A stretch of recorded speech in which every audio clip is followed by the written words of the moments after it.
Saya Muhammad Fajar. Saya mahasiswa semester akhir dari Universitas Indraprasta PGRI, Fakultas Prodi Desain Komunikasi Visual. Saat ini saya sedang meneliti tentang pasar muamalah.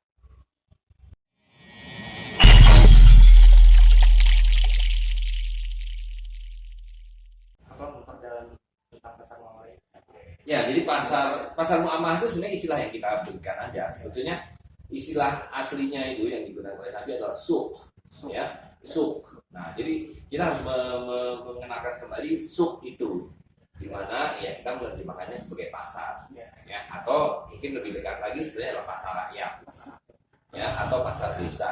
Itu yang mendekati konsep awalnya, di mana kata Nabi, sunahku di masjid, di pasar sama dengan sunahku di masjid.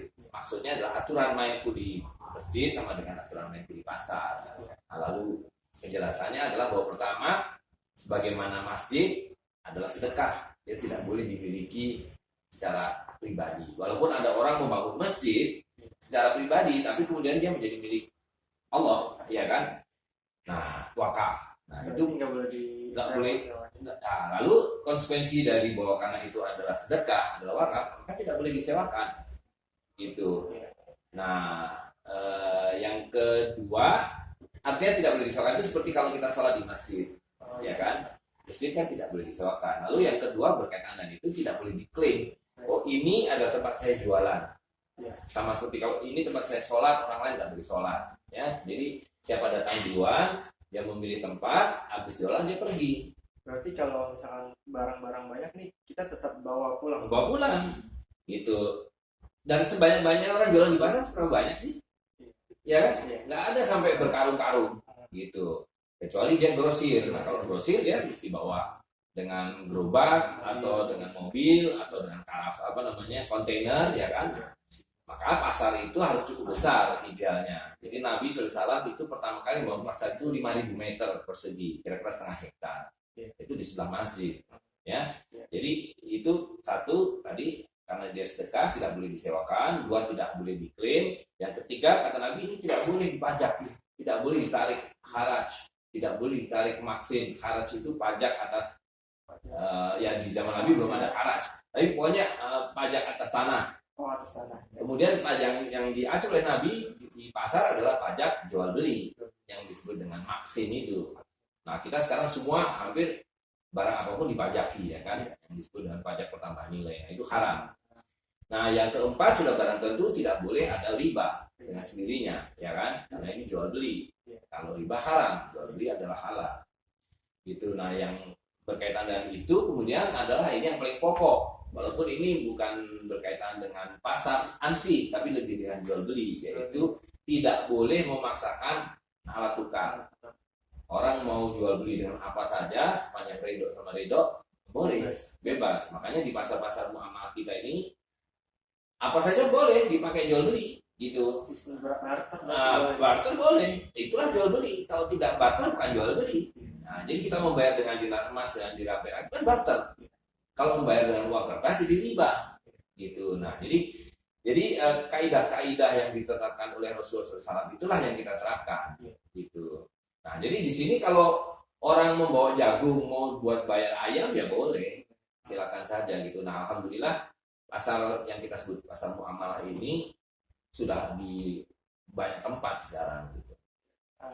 Terus yang membedakan dengan pasar muamalah dengan pasar tradisional yang lainnya itu? Yang disebut pasar tradisional itu bukan pasar, itu kumpulan kios atau los orang bilang, ya kan. Tapi kan itu dimiliki pribadi-pribadi. Nah, itu bukan pasar. Apakah itu haram? Tidak, boleh, tapi itu bukan pasar. Tapi di situ banyak terjadi kecurangan gitu. Ya itu soal lain, ya kan, bahwa kemudian ada riba, ada pajak, nah itulah yang membedakan dari pasar. Itu bukan pasar, itu adalah kumpulan kios. Dan satu lagi yang terkait dengan jual beli, Nabi SAW itu mengharamkan pencegatan. Pencegatan itu maksudnya gimana? Petani baru di tengah jalan dicegat, saya beli barangnya. Nah, itu haram, nggak boleh. Dia harus berjual itu di pasar supaya tidak ada monopoli, tidak ada permainan harga. Jadi semua informasi dan transaksi terjadi di pasar secara terbuka, gitu.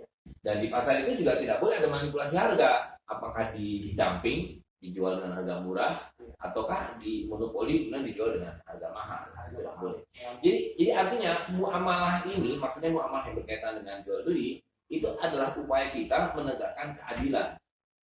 Kembali ke sunnah itu. Ya tentu kembali ke sunnah apa yang diajarkan Rasulullah SAW, ya kan, menegakkan keadilan di pasar dan keadilan di dalam jual beli. Sejauh ini sejarah pasar mulai berdiri itu pada tahun berapa sih? Ya, saya memulai inisiatif ini dulu kita sebutnya Festival Hari Pasaran awal-awalnya itu ya. Belum pakai istilah sama itu tahun 2009. Itu pertama kali saya buat itu di halaman parkir Darut Tauhid di Bandung.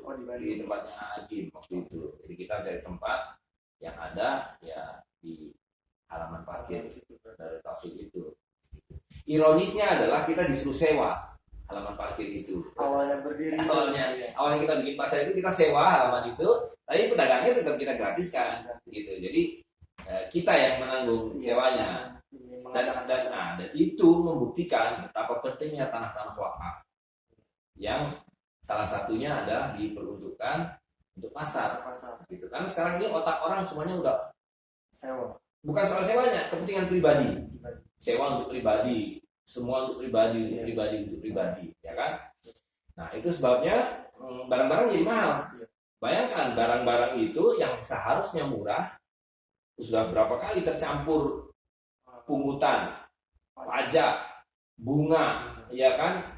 Macam-macam biaya yang orang bilang sebagai high cost, gitu, high cost ekonomi ya. Itu karena dua aja yang membuat hidup ini sulit. Pajak dan riba. Jadi dua-duanya haram. Pajak dan riba adalah saudara kembar yang haram di dalam Islam, dan karena itu kita masyarakat umat Islam harus berupaya untuk membebaskan diri dari sistem yang menindas ini, membebaskan diri dari riba dan pajak. Caranya tadi kita membangun wakaf. Betul. Pasar-pasar. Betul. Karena kita lihat misalnya bahkan di dalam hukum positif tanah wakaf itu dibebaskan dari pajak. Gitu loh. Jadi dengan kita membangun wakaf kita bisa jadi mandiri gitu, dan kita bisa, dan ini adalah saatnya. Lihat, akibat pandemi ini semua mengalami krisis ekonomi, dan ini baru mulai ya. Masa depan kita adalah dalam komunitas-komunitas, dalam jamaah-jamaah kecil, kita hidup minggir dari kota besar ya, membangun perkampungan-perkampungan dengan wakaf, dengan pasar, dengan dinar dan dirham, kita aman. Gitu. Jadi saya menghimbau siapa yang ingin hidupnya aman, bergabunglah bersama kami, bersama jamaah-jamaah kami, membangun peradaban baru di berbagai tempat. Ya, ada amirat-amirat kita, wazirat-wazirat kita, jamaah-jamaah kita, bergabunglah, himpun kekuatan kita, dirikan kampung-kampung wakaf supaya hidupnya mandiri. Terus saat ini jumlah pasar muamalah sampai saat ini dari tahun 2009 ada berapa? Wah, sudah banyak ya. Kalau kita lihat setiap pekan aja kira-kira sekitar 10 yang rutin setiap pekan, kan bergantian aja. Jadi secara keseluruhan mungkin ada sekitar 25 lah di Nusantara ini. Di Nusantara ini, dari Banda Aceh sampai Makassar lah paling timur. Di Papua pernah sekali, di Jayapura ya kita bisa katakan mulai dari Aceh sampai Papua sudah ada. Gitu. Tapi yang reguler itu kira-kira secara tetap sepekan itu kira-kira 10 pasar setiap pekan, Sabtu, Minggu. Ya itu yang barengan cuma berganti-ganti gitu ya. Seperti di sini 2 pekan sekali, tapi di Medan, di Ketapang, di Jogja sepekan sekali.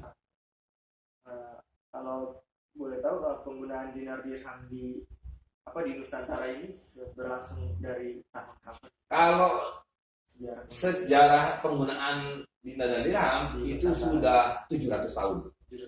Nah, ya kan, dari sejak abad ke-12, 13, pokoknya sejak adanya kesultanan Islam di sini sudah mulai menggunakan koin emas dan perak. Kalau masuknya koin emas dan perak itu menurut bukti-bukti sejarah itu kira-kira abad ke-8 ke-9. Gitu. Jadi dugaan bahwa kaum muslimin sudah masuk ke Nusantara ini bahkan sejak zaman para sahabat, artinya abad 7, abad 8. Berarti 700 tahun yang lalu. Iya, 800 tahun yang lalu bahkan. Cuma bukan koin lokal. Gitu. Itu orang yang datang sini ya membawa koin-koin misalnya di dirham Abbasiyah Itu sudah masuk ke sini. Berarti belum ada pencetakan di Nah, Nusantara ini. belum ditemukan. Nah, penelitian pencetakan itu kan sesudah, misalnya yang paling banyak ditemukan itu koin-koin dari Aceh. Itu kan abad ke-15-14 dari Goa.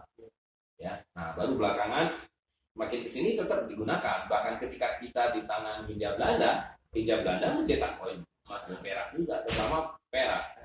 Gitu sebelum kemudian dikenalkan uang kertas. Jadi uang kertas ini belum lama. Uang kertas ini belum lama. Artinya kalau kita bahkan pakai ukuran Bank Indonesia baru tahun 51, 52, baru 50, Belum ada 100 tahun. berarti 70 tahun lah. Belum nyampe 60 tahun ya. 2000, sekarang 2020. 70 tahun. 70 tahun. Tapi kita sudah lupa semua, sudah tidak mengerti fungsi emas dan perak ya. Mulai ditinggalkan berarti. Betul. Nah, kalau bicara di zaman modern ya kita baru mulai tahun 2002 lah. Berarti Ada pencetakan kembali. iya, dinar dirham itu pas zaman modern ini baru 2002 kembali. Betul. Dan mulai dicetak sebanyaknya berapa? Wah, udah nggak tahu. Ya, berapa banyak kan nggak tahu. Nggak terhitung. Nggak terhitung. Bukan nggak terhitung, kita nggak tahu. Kita nggak tahu karena kan pencetakannya kan bertahap. Nggak sekaligus cetak banyak sudah kan nggak.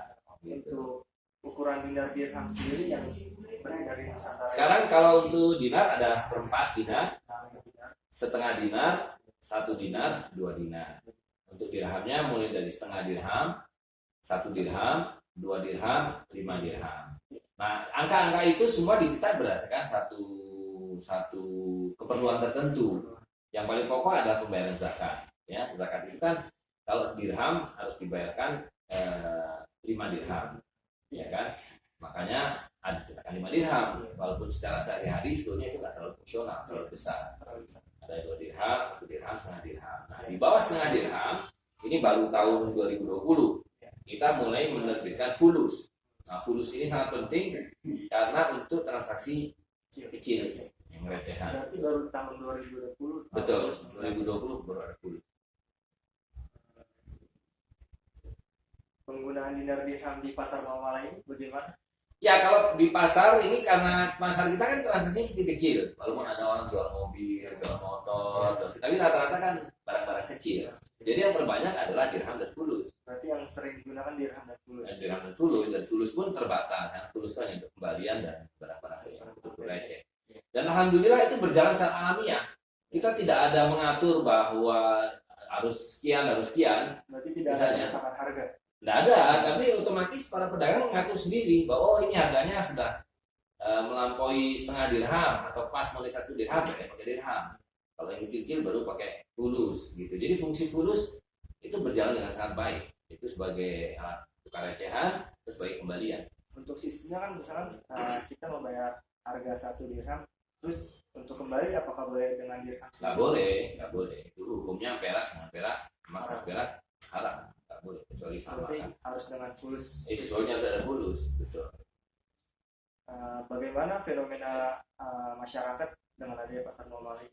Kalau masyarakat itu kan hidupannya yang masih sesuai dengan fitrah, itu dia nggak ada persoalan gitu. Yang kita buktikan, kita kan setiap sebelum pasar bagikan zakat pada para mustahik. Ya, kalau ukuran yang disebut masyarakat itu adalah masyarakat awam, itu belum pernah ada komplain, belum pernah ada pertanyaan, belum pernah ada gugatan. Kok pakai begini begitu? Mereka terima dirham, diberitahu bahwa ini uang, belanja ke pasar, ya mereka datang belanja ke pasar. Gitu. Yang suka justru banyak pertanyaan, banyak pertimbangan, banyak ini itu orang pintar.